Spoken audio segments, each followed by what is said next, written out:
축복합니다. 오늘은 감사가 사라졌나요? 감사가 사라졌나요? 라는 제목으로 하나님의 말씀을 증거하도록 하겠습니다. 이제 다음 주면은 저희가 이제 추수감사절 절기를 지키게 됩니다. 이때 우리가 감사하는 마음이 있는지, 우리 마음 가운데 감사하는 마음이 없이 살아가고 있는 것은 아닌지 함께 확인해 볼 수 있는 시간 되기를 바랍니다. 예전에 어떤 기자가 공중전화에 대한 추억을 적어놓은 글을 본 적이 있습니다. 1997년에 우리나라에 개봉된 영화 중에 접속이라고 하는 영화가 있었습니다. 한석규, 전도연 씨가 주연한 영화인데 내용은 이렇습니다. 당시에는 이제는 스마트폰이 없었죠. 스마트폰은 없었고 초창기 PC 통신이 있었어요. 기억하시는 분들은 기억하실 텐데 천리안이라든지 나우놀이라든지 익숙한 단어시죠. 이런 PC 통신이 있었는데 이렇게 PC 통신을 통해서 알게 된 남녀가 얽히고 설키고 그런 지나가는 내용들을 담고 있습니다. 그런데 그 기자가 이 영화에 대해서 기사를 쓰면서 이제는 영화를 시대적으로는 두 분류로 나눌 수 있겠다. 하나는 스마트폰이 있던 시대의 영화, 또 하나는 스마트폰이 없는 시대의 영화, 이렇게 두 부류로 나누어진다는 이야기를 합니다. 아마 여기 계신 분들도 공중전화에 대한 추억이 또 많이 있으실 것 같습니다. 공중전화에 줄을 서서 또 공중전화를 기다리신 분들도 계실 거고, 또 예전에는 집집마다 유선전화가 다 있으셔서 또 전화를 하려면 두꺼운 전화번호부 책이 또 있었죠. 그래서 두꺼운 전화부 책을 있었고, 지금은 또 여러분들 스마트폰 갖고 계시면은 다 주소록이 있어서 전화번호를 일일이 외우시지 않으셔도 괜찮죠. 근데 예전에는 어땠죠? 적어도 한 10개 정도는 외우시지 않으셨어요? 10개. 그때 생각해 보면은, 그때는 10개도 넉넉하게 외웠었는데 지금은 어쩜 이렇게 남편 전화번호도 모르겠는지. 어제 청년들하고 얘기를 하다 보니까 공중전화를 보기는 봤대요. 네, 보기는 봤다. 여러 가지 말을 함축하고 있죠. 또 교복 문화는 또 어떠세요? 교복. 저도 그렇지만 어르신들은 더 이제 구시대적 교복을 입고 다니셨잖아요. 까만 교복, 옛날에는 그런 교복들 많이 입으셨죠. 저도 겨울에는 두툼한 동복을 입고 여름에는 얇은 하복을 입고 다녔던 기억이 있습니다. 자세히 기억이 나지는 않습니다만 와이셔츠랑 바지 같은 경우는 하나를 빨 때를 대비해서 두 벌씩 있었던 것 같아요. 와이셔츠도 두 벌 있었고 바지도 두 벌이 있었어요. 그런데 아시겠지만 남학생들이 두 벌로 충분할까요? 그 호르몬을 감당하기에 두 벌이 충분할까? 충분하지 않죠. 교복 입고 공부하고 또 쉬는 시간에 나가서 축구하거나 농구하는데, 근데 축구하고 농구한다고 교복을 갈아입진 않아요. 교복 입고 가서 농구하고 땀을 흘리고 땀이 그대로 마른 채로 또 교복 입고 학원 가고, 셔츠는 그렇다 쳐도 바지 같은 경우는 매일 빨 수가 없어서 땀만 말리고는 다음 날에 또다시 입고 가는 경우가 허다했습니다. 먼지가 묻으면 그냥 문질러서 닦고 늘 같은 옷만 입어서 엉덩이 쪽은 반질반질 이렇게 빛이 났던 그런 기억이 납니다. 그런데 그 시대는 모두가 다 교복을 입고 다녔기 때문에 학생들이 자기를 표현할 수 있는 방법이 없었던 것 같아요. 그래서 남학생들 같은 경우는 멋을 내기 위해서 교복에 어떤 짓을 저질렀을까요?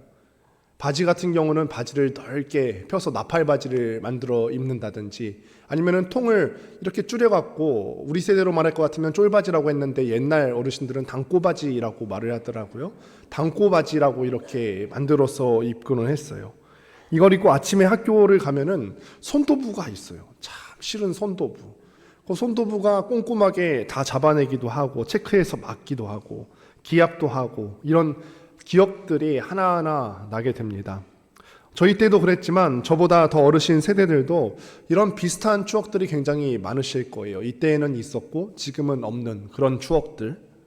지금보다 더 풍족하지는 않았지만, 우리가 예전에 살았을 때 예전의 상황이 지금보다 더 풍족하지는 않았지만 우리는 이 기억을 추억이라고 하는 이름으로 갖고 살아갑니다. 그것에 비하면 요즘 살아가고 있는 우리 자녀들은 참 풍요로운 시대를 살아가고 있어요. 그래서 주일학교에서 웬만한 좋은 상품을 준비하지 않으면 아이들이 버리고 가는 경우도 허다합니다. 예전에는 자그마한 상품을 줘도 주일학교 학생들이 다 챙겨가잖아요. 그런데 요즘은 웬만큼 좋은 거 주지 않고서는 아이들이 별로 신경을 안 쓰는 것 같아요. 그런데 요즘 우리 자녀들이 풍요로운 시대를 살아가고 있는 건 맞습니다만, 한편 생각해 보시면은 풍요롭다고 하는 것 때문에 더 아름다운 추억을 갖고 있는 것은 아닌 것 같다라는 생각이 들어요. 풍요롭다고 우리의 추억이 더 아름다워지는 것은 아니다. 제가 이렇게 말씀을 준비하다가 몇 가지 떠오르는 단어들이 있습니다. 사람들이 고마운 상황이 닥치잖아요. 그런데 고마울 때는 참 한없이 고맙다가도 고마운 상황이 계속해서 반복이 되어지다 보면은 이 고마운 상황에 대해서 익숙해집니다. 익숙해져요. 익숙해지는 순간 사람 마음 가운데 어떤 감정이 드냐면, 이건 당연한 거지. 내가 원래 당연하게 받을 수 있는 거야. 그 고마움에 대해서 당연하게 받게 되더라는 얘기죠. 당연하다고 여기는 순간부터 우리의 마음 가운데 이 고마운 것에 대한 감사가 사라지게 됩니다. 그런데 감사가 사라지면은 그 빈자리에 무엇이 대체할까요? 감사가 사라지는 대신에 그 빈자리에 불평과 불만이 생겨요. 다 고마운데 어느 한 가지라도 빠지게 되면은 왜 이거는 안 했지? 라는 불평과 불만이 우리 마음속에 생기더라는 거죠. 제가 오늘 말씀의 제목을 감사가 사라졌나요? 이렇게 적어 보았어요. 아마 여러분들 가운데 감사를 잃어버리고 사시는 분들도 계신데, 자기 마음 가운데 감사가 사라졌다는 사실을 인지하지도 못하신 분들이 참 많이 있으실 거예요. 아니면은 지금 감사를 충분히 누리면서 사시는 분들도 물론 계실 겁니다. 그럼 오늘 여러분들에게 한번 묻습니다. 우리의 마음, 나의 마음 가운데에는 어떤 것들이 자리 잡고 계십니까? 오늘 이 말씀처럼 나는 고마운 상황에 대해서 고마움을 충분히 인지하고 감사하고 살아가십니까? 아니면 이 고마운 상황이 너무 익숙해져서 당연하다고 생각하고 하나 없는 것 때문에 불평, 불만이 자리 잡고 계십니까? 한번 생각해 보셨으면 좋겠어요. 오늘 말씀을 보시면 예수님께서 예루살렘으로 가시는 길에 있었던 일입니다. 지금껏 많이 말씀을 드렸지만 우리 예수님께서는 가시는 곳마다 병든 자를 치유하시고 또 귀신 들린 자를 고치시고 이런 기적들을 많이 행하셨기 때문에 우리 주님께서 가시는 길은 늘 사람들로 붐볐지요. 자기 마음에 소원을 갖고 나오는 사람들 때문에 예수님 주변은 늘 북적북적이었습니다. 오늘도 12절에 보니까 무려 10명이나 되는 나병 환자가 예수님을 만나기 위해서 서 있습니다. 나병 환자는 일반인 무리와 함께 섞여서 살 수가 없어요. 같이 있으면은 부정탄다, 저주받은 자로 여겼기 때문에 일반인 사람들과는 함께 살 수가 없어서 동네에서 쫓겨나서 외곽 지역, 그 특별히 중동 지역은 석회암 지역이 많이 있었기 때문에 그곳에 굴을 파서 무리 지어서 집단으로 사는 경우들이 많이 있었죠. 아마 이 10명의 무리는 같은 문둥병 집단일 확률이 굉장히 높습니다. 이들이 예수님께 크게 소리 높여서 말하죠. 소리를 높여 이르되 예수 선생님이여 우리를 불쌍히 여기소서 하거늘. 10명의 나병 환자들이 다 똑같이 정확하게 이 예수님이 누구신지에 대해서 알고 있어요. 예수 선생님이요. 어떤 분들은 이렇게 생각하실 수도 있겠습니다. 예수님은 주님이라고 불러야지 고작 선생님이라고 부르는 거는 예수님이 누구신지에 대해서 잘 모르는 거 아니야? 주님에 대한 고백이 잘못된 거 아니야? 이렇게 생각하실 수 있을지도 모르겠습니다. 그런데 이때 예수 선생님이라고 하는 이 호칭은 예수님의 제자들도 예수님께 대하여서 썼던 호칭이에요. 이거는 굉장히 일반적인 호칭입니다. 그래서 이들이 예수 선생님이여 라고 부른 것 때문에 이들이 예수님을 정확하게 인식하지 못한 것은 아니에요. 오히려 그 뒤에 말이 중요합니다. 우리를 불쌍히 여기소서라는 말이 있어요. 우리를 불쌍히 여기소서. 이 말이 중요한데 이때 쓰는 단어가 헬라어로 엘라손이라고 하는 단어가 쓰여지게 되는데 이 단어는 누구한테만 갖다 붙일 수가 있냐면 하나님께만 갖다 붙일 수 있는 단어예요. 엘라손, 우리를 불쌍히 여기소서. 우리는 굉장히 비참한 인간의 삶을 살아가고 있어요. 우리의 삶은 참 기구하고 오전에도 설명을 드렸지만 뜻한 대로 이루어지는 것도 하나도 없고 이런 우리의 인생을 살아가고 있는데 이런 불쌍한 우리의 인생을 불쌍히 여기소서. 그래서 그 단어가 하나님께만 쓰이는 단어예요. 신이신 하나님께서 비참한 우리 인생에 대해서 품으실 수 있는 그 마음, 불쌍히 여기소서.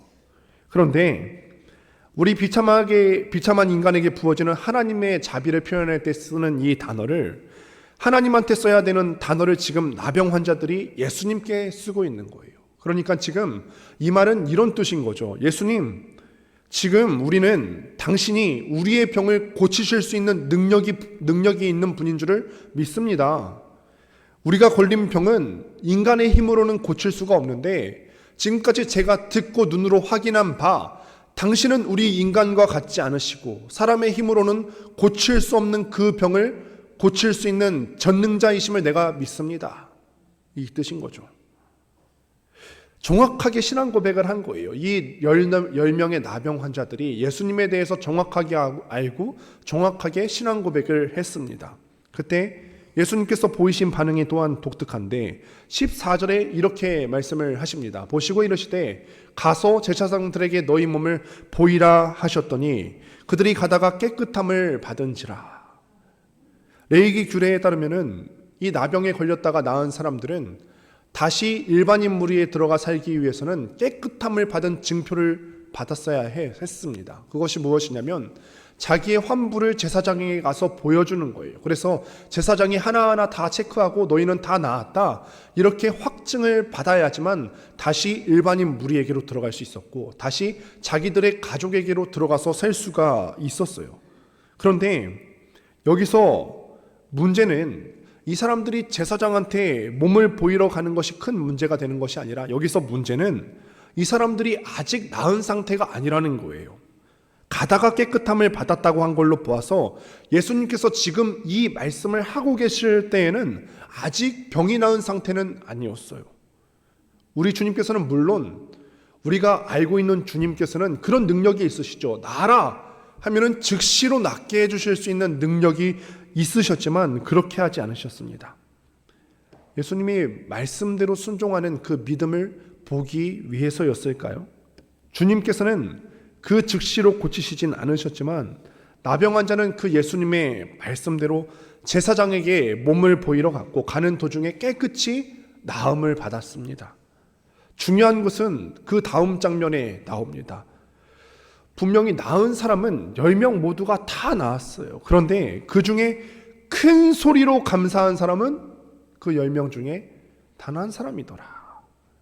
우리 함께 15절 말씀을 같이 읽어보도록 하겠습니다. 함께 읽습니다. 시작. 그 중에 한 사람이 자기가 나은 것을 보고 큰 소리로 하나님께 영광을 돌리며 돌아와. 아멘. 10명 모두가 다 나았죠. 10명 모두가 다 나았는데 그 중에 감사할 줄 아는 사람은 한 명이었다. 이것을 보면서 우리 마음 가운데 무서운 생각이 들었어요. 이 사람들 다 정확하게 신앙 고백할 줄 아는 사람들이었죠. 예수님이 누구신 줄 알고 신앙 고백을 정확하게 할 줄 아는 사람들이었어요. 예수님이 어떤 분이신지, 이 예수님이 우리의 삶에 대해서 어떤 일을 하실 수 있는 분인지 정확하게 아는 사람들이었죠. 그런데 그 똑같은 예수님을 경험하고도 감사할 수 있는 사람은 단 한 명이었다는 것입니다. 우리 한번 물어볼까요? 여기 계신 분들도 다 주님이 어떤 분이신지 머리로 알고 정확하게 성경에 대해서 알고 신앙 고백하실 수 있는 분들일 겁니다. 그런데 우리 속에 감사가 있습니까? 나에게 허락하신 모든 것들이 다 있어요. 먹는 거, 마시는 거, 입는 거, 누리는 거, 이 모든 것들, 이 허락하신 모든 것들이 주님께서 나에게 주신 것이라는 확신이 있으세요? 주신 분이 하나님이시라는 것에 대해서 확신이 있으시고 확신이 있을 뿐만 아니라 여기에 대해서 감사하십니까? 먹을 때도 이 주신 분이 하나님이라는 사실을 깨닫게 하시고 이거에 대해서 감사하게 하옵소서. 입을 때도, 입을 옷을 살 때도 이 주신 것이 하나님이라는 사실을 깨닫게 하시고 감사하게 하옵소서. 이 감사가 있으세요? 아까 말씀드렸죠. 고마운 일도 반복되면 익숙해지고 당연하게 된다고. 당연해지면 감사가 없어지죠.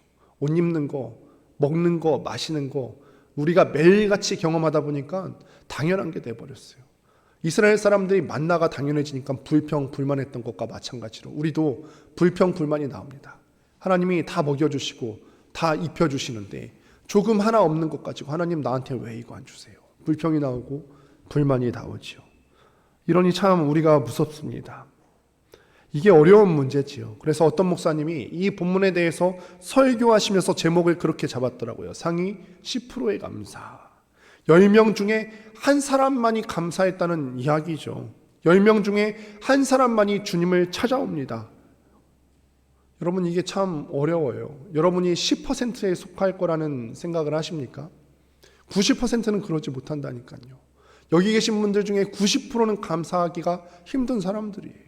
그러니 우리가 이것을 솔직하게 인정하시고 다시 한번 감사의 마음을 찾을 수 있게 되기를 바랍니다. 그만큼 감사하는 마음으로 사는 사람들이 적다는 것을 이야기하고 있는 것입니다. 오늘 말씀의 핵심은 맨 끝 19절에 있는데 이렇게 기록합니다. 그에게 이르시되 일어나 가라, 네 믿음이 너를 구원하였느니라 하시더라. 병을 낳은 것은 10명 모두에게 다 일어난 일이지만 구원을 받은 것은 그 찾아온 유일한 사람에게 있다. 병을 낳은 것 자체가 구원받은 것이 아니라 병을 낳고 감사한 사람에게 구원이 있다는 것이죠. 그 한 사람이 자기가 낳은 것을 보고서 큰 소리로 영광을 돌렸대요. 어떻게 영광 돌렸을까요? 감사합니다. 여기 나온 그대로 물리적으로 큰 소리를 외쳤을 거예요. 주님 감사합니다. 감사합니다. 오늘 본문 말씀 가운데 소리를 높이 지르는 장면이 두 가지가 나와요. 하나는 13절에 나오고 하나는 15절에 나오고 있습니다. 13절에는 소리 높여 이르되 나병에 걸린 사람들이, 이 10명의 나병 환자들이 예수님께 내 어려운 문제가 있습니다.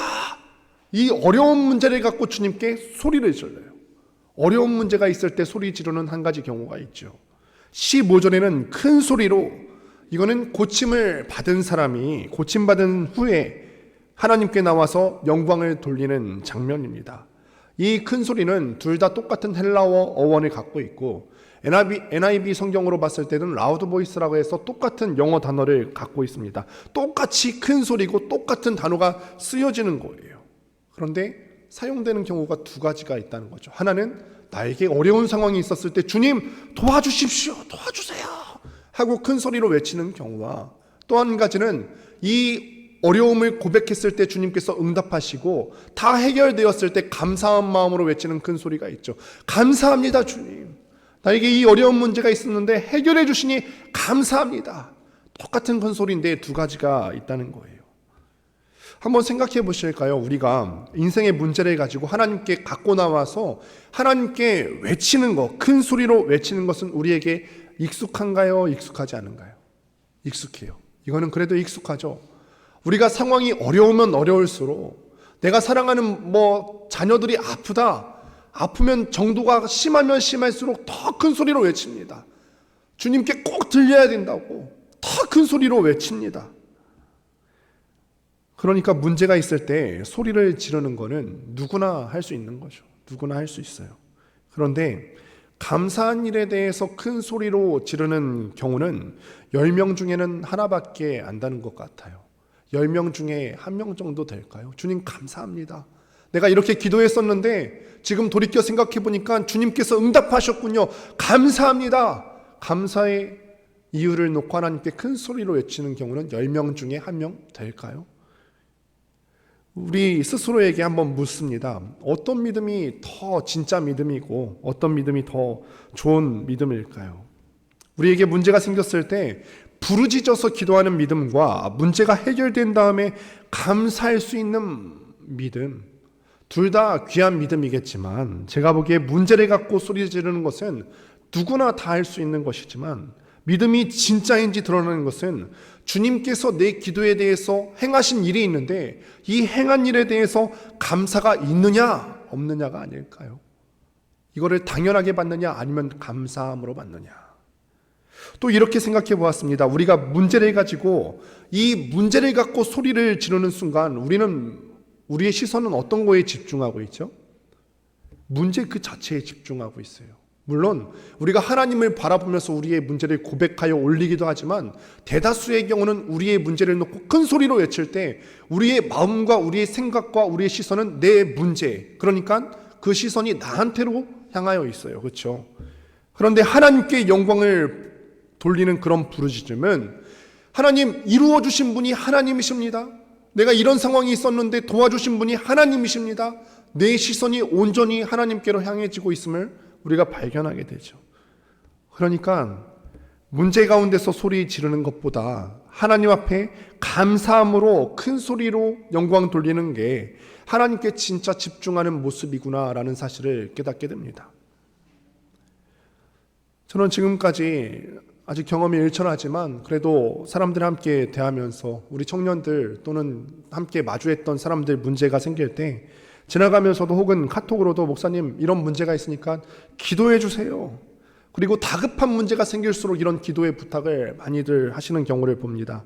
그런데 제가 참 궁금한 거는 기도 부탁을 하고 난 다음에 기도 결과가 어떻게 됐는지를 알려주시는 분은 별로 없으세요. 뭐 어디가 아프셨어요. 그러면 아팠는데 기도해 주세요 하고서 한참 뒤에 이거 다 나았는지 물어보기도 좀 그렇고 어떡하지 물어볼까 말까 궁금해요. 혹시나 이런 경우 있으면 나중에 알려주세요. 이런 문제를 놓고 기도 부탁을 하셨는데 어떻게 됐을까? 그럼 전화를 해보죠. 주님, 제가 이렇게 기도 부탁을 받았었는데 그때 그 문제 어떻게 되셨어요? 다 이루어졌어요. 이렇게 이야기를 하는 경우가 많은데 그때마다 당황스럽죠. 아니 다급하게 기도 부탁해놓고 결과에 대해서 이 사람 궁금하게 만들려고 그러시는 건가? 그런데 이게 보편적인 것 같아요. 문제가 있을 때는 다급한데 있을 때는 다급해서 기도해 주세요 하는데 문제가 해결되고 나면은 그 갈급한 마음이 사라지고 마는 거죠. 이게 보편적인 우리 사람들의 마음인 것 같아요. 또 이런 생각을 해봅니다. 10명의 나병 환자들이 있는데 그들이 예수님께 고쳐달라고 했더니 예수님께서 다 고쳐주셨어요. 다 고쳐주셨습니다. 10명이 다 나음을 받았는데 나머지 9명의 사람들은 감사하지 않았을까요? 저는 다 감사했을 것 같아요. 다 감사했을 것 같아요. 그런데 왜 한 사람만 주님께 감사를 표하러 나왔을까요? 감사했는데 이 감사한 마음을 표현하는 것을 중요하다고 여긴 사람이 한 명은 있는 것 같고 9사람은 그들의 몸이 다 나았는데 감사하기도 하지만 감사보다 더 급한 게 있지 않았을까? 뭐냐면 그들이 나은 거를 자랑하고 싶었겠죠. 제사장한테 가서 보이고 싶고 빨리 가족들한테 가서 감사하지만 이 감사함을 표현하는 것보다 더 중요한 자랑하는 것, 이게 이들의 삶 가운데 있지 않았을까 싶었어요. 우리들의 삶에는 좋은 일들이 많이 일어나기도 하고 놀라운 일도 경험할 수 있는데 문제는 이런 감사하고 놀라운 일들 가운데서 우리들이 자랑하는 사람이 되느냐 감사하는 사람이 되느냐 이 차이가 아닐까요? 중요한 것은 감사하지 않고 자랑할 때 한순간 놓치는 건데 자랑할 때 감사의 때를 놓칠 수 있다는 거예요. 감사하는 마음이 들었을 때 감사하셔야 되는 거죠. 이게 너무너무 중요한데 우리들이 이것을 잊고 살아갈 때가 많습니다. 우리들은 많은 절기들을 가지고 있어요. 어린이날도 있고 어버이날도 있고 요즘 부부의 날도 있고 어제는 빼빼로데이라고 해서 빼빼로 받아보셨어요? 빼빼로. 뭐 블랙데이라고 해서 짜장면 먹는 날도 있고요. 사탕 주는 날, 초콜릿 주는 날 있는데 저는 아직도 이게 헷갈려요. 이 사탕 주는 날이 남자가 여자한테 주는 건지 여자가 남자한테 주는 건지 너무 헷갈려요. 그냥 다 같이 똑같이 주면 좋은 것 같아요. 그냥. 근데 이런 절기들을 특별히 많이 만드는 이유가 뭘까요? 왜 어린이날 만들었을까요? 그렇게 살지 못하기 때문에 그렇죠. 어린이날 이날 하루라도 애들을 좀 생각하고 배려해 봐라. 애들이 있는 나라여야 건강한 나라고 애들을 잘 배려해야 되는데 어린이 한 번쯤 생각해 보아라. 어버이날 한 번쯤 부모를 좀 생각해 보아라. 너희들을 위해서 얼마나 애쓰고 수고하고 노력했는지 한 번쯤 돌아보아라. 이런 의미 아닐까. 다음 주가 이제 추수감사절이에요. 추수감사절도 그런 의미가 있죠. 우리가 잃어버린 감사의 마음들이 참 많이 있어요. 이거를 익숙해진 나머지 당연하게 받고 있는 것들이 많이 있거든요. 먹는 것 하나도 사실은 당연한 거 아닌데, 당연하게 우리가 입고 있는 옷도 당연한 게 아닌데 너무나 익숙해졌어요. 그러니 너희들의 인생 가운데 올 한 해 받았던 이 은혜 가운데 그 잃어버린 감사를 오늘이라도 좀 생각해봐라. 오늘이라도 좀 생각해봐라. 1년에 한 번 정해놓고 그렇게 추수감사절을 지킵니다. 어떤 분들은 이렇게 이야기를 할 수도 있죠. 왜 우리가 추수감사절을 지켜야 합니까? 추수감사절은 처음에 기원이 청교도들이 영국에서 신대륙으로 건너가서 1년 동안 지켜주시고 추수하게 해주신 것에 대한 감사를 표현하는 절기인데 우리나라 절기가 아닌데 엄밀히 말하면 이거를 왜 우리가 지켜야 합니까? 우리가 지키는 건요, 그들의 기념일이 아니라 그들의 마음이에요. 그들의 마음. 선배들, 우리 믿음의 선배들의 마음입니다. 마음. 이 어려움 가운데 지켜주셨던 하나님의 은혜를 기억했던 그들의 마음을 우리도 동일하게 있지 않겠습니까? 1년 동안 지켜주시고 보호하시고 우리는 당연하게 생각했던 먹는 것, 입는 것, 자는 것, 마시는 것, 건강한 것, 이 모든 것들에 대한 잃어버린 감사를 한 번쯤은 좀 돌이켜보면 안 되겠니? 구원의 감격을 누리고 기쁨을 누릴 수 있는 건 감사함으로 오는 것인데 우리들이 그런 마음을 제대로 지키고 있는가?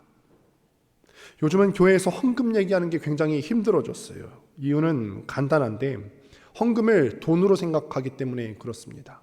헌금에서 헌자는 바칠 헌자를 쓰게 되죠. 바치는 거. 금은 돈을 쓰는 때 쓰는 용어고요. 그래서 헌금은 하나님께 바쳐지는 돈 할 때 헌금. 헌자가 쓰이는 경우들이 굉장히 많이 있죠. 헌신, 우리의 몸을 주님께 드립니다. 우리의 시간도 주님께 드립니다. 이럴 때 헌자를 많이 씁니다. 말 그대로 하나님께 바치는 거예요. 그런데 언제부터인가 헌금이 헌금되지 못하고 돈으로만 생각되어지기 시작하는 거예요. 어떤 교회는 하나님께 드려진 이 헌금이 교회 안에서 잘못 쓰여지게 시작하면서 사람들이 이 헌금에 대해서 신뢰하지 못하게 됐어요. 이거 제대로 쓰여지는 거 맞나? 헌금을 이야기하는 것이 부끄러워진 세대에 살고 있지 않나, 이런 생각들을 안타깝지만 해보게 됩니다. 우리 모두가 부담스럽게 헌금할 때가 있어요. 헌금이 부담스러울 때가 있습니다. 저라고 왜 안 그렇겠습니까? 고물가 시대에 사는 우리가 특별히 더 그렇습니다. 그런데 이런 생각이 들더라고요. 우리들의 인생에서 고마운 일을 경험해서 누군가에게 감사를 표현하고 싶은데 어떤 경우는 우리가 부담될 정도로 선물을 준비하는 경우도 있고 부담되지 않는 선에 사는 경우가 있어요. 만약에 여러분들이 진짜 고마울 때는 어떤 선물 하실 것 같으세요? 부담스럽게 선물 준비하실 거예요.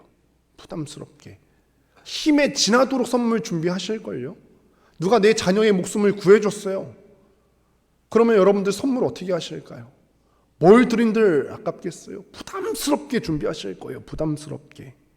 감사함이 우리 마음속에 부담되는 선물 가운데서 드러날 수가 있게 되는 거죠. 다음 주 추수감사절을 지내면서 우리가 기대하는 마음이 있습니다. 우리가 하나님 앞에 드리는 감사가 부담스럽게 느껴질 때가 있는데 그 부담스럽게 느껴지는 것이 결코 잘못된 것이 아니라 우리들의 영혼을 풍족하게 해주는 일이라는 사실을 경험할 수 있었으면 좋겠어요. 요즘은 유튜브나 이런 것들이 많아서 교회에 부담스럽게 헌금할 필요 없다. 너희들이 누릴 것 다 누리면서 남는 것 가지고 편안하게 신앙생활 해라. 잘못된 거예요. 이단보다 더 나쁜 거죠. 잘못된 거예요. 때로는 부담스럽게 하는 게 우리의 영혼을 건강하게 할 수 있음을 꼭 기억하셔야 됩니다. 다음 주 추수감사절 때 각 기간별로 과일 바구니도 준비하실 것이고 예물도 준비하시게 됩니다. 이것이 어떤 분들에게는 부담이 될 수 있겠습니다. 저도 부담되고 모든 분들이 부담이 되실 겁니다. 부담스럽지만 어쩌면 누군가에게는 억지로 하는 일이 될지도 모르겠지만 감사들이 모여서 나누어지는 것을 보면서 우리는 그 안에서 기독교의 생명력과 풍요로움을 맛보게 됩니다. 감사는 때로 우리의 삶에 부담스럽게 느껴질 때 있는데 부담스럽게 느껴지는 것도 괜찮습니다. 괜찮아요. 왜냐하면 감사를 통하여서 우리의 생명력이 회복되기 때문에 그렇습니다. 부담스럽게 감사했던 예를 한번 보실까요? 오늘 본문 15절, 16절 한번 보실게요. 부담스럽게 감사하는 모습을 볼 수 있죠. 이게 제 얘기가 아니라는 것을 설명하기 위해서 한번 더 확증하겠습니다. 15절 같이 읽습니다. 시작. 그 중에 한 사람이 자기가 낳은 것을 보고 큰 소리로 하나님께 영광을 돌리며 돌아와 예수의 발 아래에 엎드려 감사하니 그는 사마리아 사람이라. 아멘. 큰 소리로 하나님께 영광을 돌리는 이 사람을 보면서 누군가는 이렇게 얘기할 수도 있어요. 감사해도 좀 조용히 좀 하지. 아유, 유별나다, 유별나. 그렇게 소리를 지르면서 할 필요가 있나? 또 이 사람이 예수님 옆에 나와서 엎드려 절했대요. 아이고, 감사를 그냥 말로 땡큐 하면 되지. 뭘 저렇게 감사를 엎드려 절하면서 한다고 저렇게 하고 있나? 유별납니다. 유별나요. 부담스러워요. 그런데 부담스럽게 큰 소리를 지르고 하나님 앞에 부담스럽게 엎드린 이 사람을 바라보면서 우리는 무엇을 느낄 수 있으세요? 다른 건 몰라도 한 가지는 확실히 알 수 있죠. 이 사람이 진짜 감사하고 있구나. 진짜 감사하고 있구나. 또 이런 사람이 또 있습니다. 누가복음 17장 말씀을 보시면, 누가복음 7장 말씀에 보면은 예수님께서 바리새인 시몬의 집에 들어가셨는데, 바리새인들은 예수님께 발 씻을 물도 주지 않았지만 한 여인이 나타나서 향유 옥합을 깨뜨려서 예수님의 발을 씻습니다. 그것도 자기 머리카락으로 씻습니다. 이 누가복음 7장 본문 가운데는 나타나 있지 않지만 다른 사복음서를 대조해서 비교해 보면 이 사람은 창기였음이 분명해 보입니다. 근데 이 사람이 이 옥합을 깨뜨려서 향유로 예수님의 발을 씻는 모습을 보면서 옆에 있는 사람이 수군거렸어요. 예수님이 만약에 저 여자가 누군 줄 알았더라면, 더러운 죄인인 줄 알았더라면 저걸 받지 않으셨을 텐데. 그런데 예수님께서 그 마음의 생각을 아시고 중심을 아시고 예를 들어서 설명을 해주시는데, 설명을 해주시기를 빚이 많은 사람이 있고 빚이 적은 사람이 있는데 둘 다 탕감받았다고 치자. 그럼 누가 더 감사하겠느냐? 여러분, 1억을 탕감받은 사람과 100만 원을 탕감받은 사람 중에 어떤 사람이 더 감사할까요? 더 많은 걸 탕감받은 사람이 감사하겠죠. 우리는 어디에 속할까요? 더 많이 탕감받은 사람이 우리가 아닐까요? 그러니 더 많이 감사할 수 있는 거 아닐까? 그러니 우리가 때로는 부담되지만, 때로는 억지로 하는 것일 수도 있지만, 억지로 하는 것 중에서도 우리의 생명력을 새롭게 하는 일이 될 수도 있겠다 생각해 보게 된다는 거죠. 제가 예전에 한 영상을 보았는데 인상적이어서 한번 소개해 드리려고 합니다. 한번 낙타의 눈물에 유의해서 보도록 하겠습니다. 낙타가 눈물을 다 흘려요.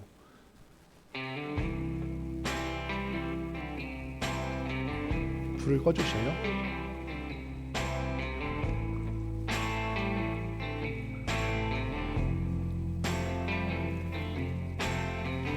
아주 조그맣고 했던 그때의 꿈에도 찾을 수 없는 별, 모든 게 숨겨져 버린 별, 난 이곳을 헤매고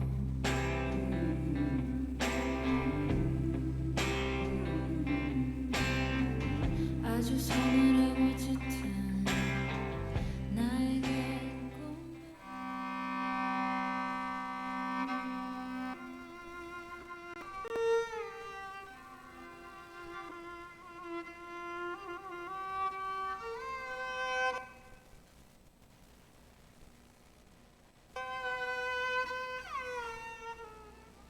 가락이 슬프니까 낙타가 눈물을 흘려요. 낙타는 마음이 여린 동물이라고 합니다.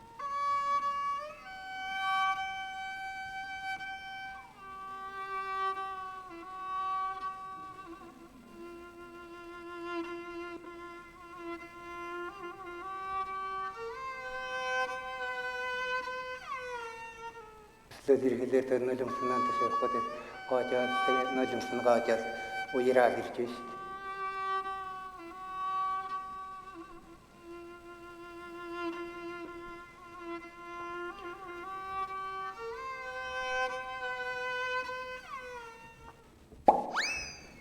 네, 낙타가 사는 곳은 대개 물이 부족한 지역 가운데서 살게 됩니다. 낙타는 본능적으로 그 건조한 지역 가운데서 자기 몸에 수분을 비축해서 살아갑니다.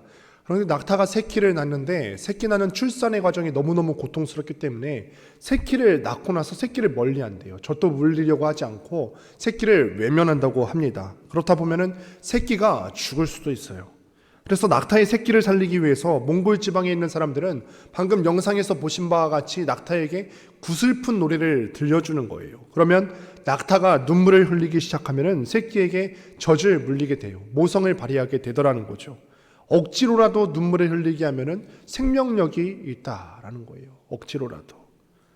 다음 주 추수감사절을 앞두고 이 말씀 나누고 싶었습니다. 우리들이 살아가고 있는 이 사회가 환경이 참 퍽퍽합니다. 나만 그런 게 아니에요. 다 퍽퍽해요. 물가가 힘들고, 나도 사는 거 어렵고, 나도 가족들 부양하는 거 어렵고, 우리를 마치 낙타가 살아가는 사막처럼 메마르게 만듭니다. 그래서 어떤 사람은 이렇게 말하죠. 환경이 이런데 어떻게 감사할 수 있죠? 감사할 게 있어야 감사하죠. 내 처지가 이런데요.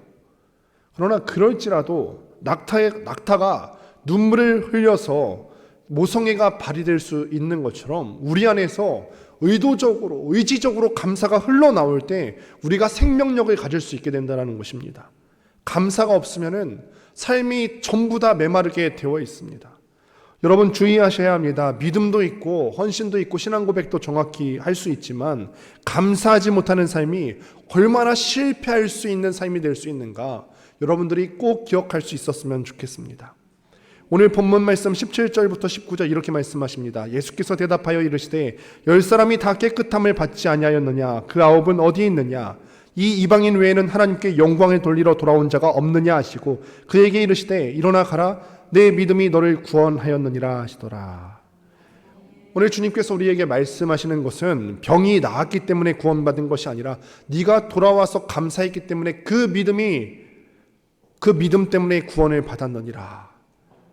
이 감사하지 못한 9명의 사람들에 대한 안타까움도 주님 마음 가운데 있습니다. 저는 이 감사를 이렇게 표현할 수 있을 것 같습니다. 우리들의 삶의 혁명적인 변화이다. 삶의 방식이 변화되는 것, 변화되게 하는 것, 이것이 감사. 또한 우리의 삶 속에서 감사하며 살아가겠다고 하는 결단이 우리로 하여금 실제적으로 감사한 삶으로 이끌어 간다는 거예요. 아우 나 힘들어 죽겠어 하면은 맨날 그 삶 가운데서는 불평 불만밖에 없을 것인데 우리의 의지로 우리의 믿음으로 하나님을 신뢰하는 그 믿음 안에서 하나님 감사합니다 감사합니다 고백하고 결단하고 선포하면 우리의 삶이 감사가 충만한 삶이 될 것입니다.